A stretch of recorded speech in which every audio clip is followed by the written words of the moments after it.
managing editor. Nice to meet you. My name is Rhonda Davis, Hello, Rhonda. and I'm Rhonda. interested in writing for the campus people.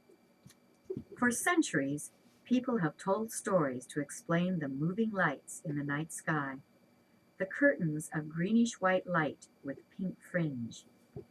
People describe these lights as the breath of the earth, powerful spirits, or angel light.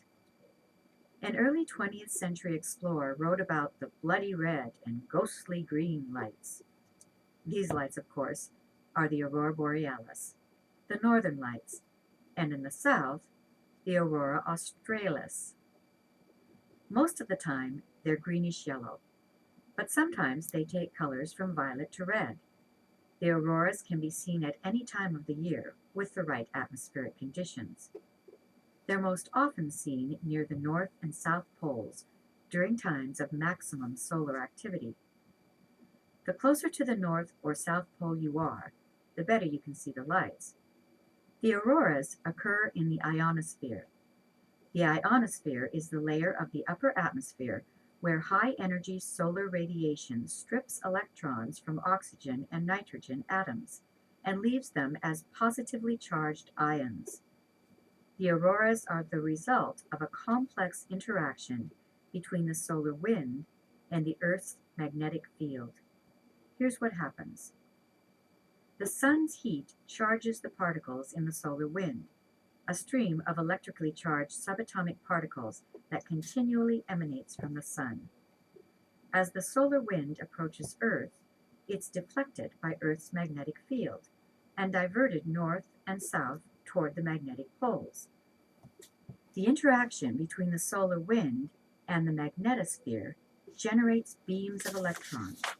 These electrons collide with atoms and molecules within the ionosphere near Earth's magnetic poles.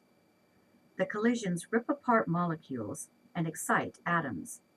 Thus, oxygen and nitrogen atoms in the ionosphere become excited or ionized. The auroras happen when these ionized atoms return to their normal state from their excited, energized states. The ions combine with free electrons. As they do so, they emit radiation.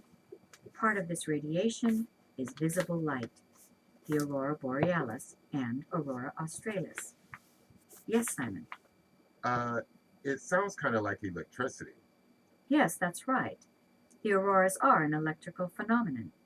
As you know, an electrical generator has two components, a conductor and a magnetic field.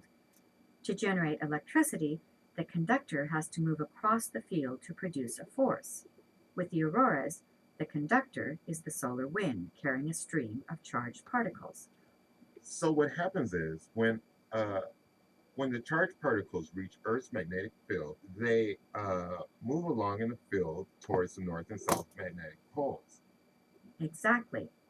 And then the particles collide with gases in the atmosphere, oxygen and nitrogen, and the oxygen and nitrogen atoms get excited.